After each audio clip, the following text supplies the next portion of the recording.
మీరు చనిపోయిన తర్వాత ఏమవుతుందో తెలుసా?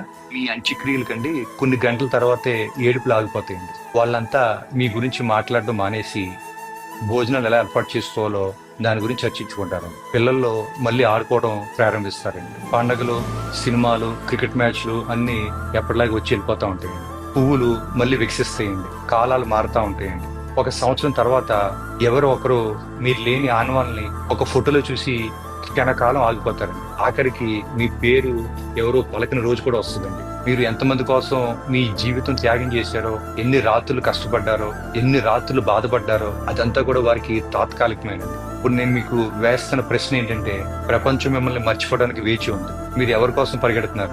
మీ జీవితం మీది. దాన్ని ఇతరుల అభిప్రాయాల కోసం త్యాగం చేయకండి. బంధుత్వాల కోసం నలిగిపోకండి. జీవితం ఒక్కసారే వస్తుందండి. దాన్ని సజీవంగా, సంతృప్తిగా, మీ మనసుకు నచ్చినట్టు జీవించండి. Thank you.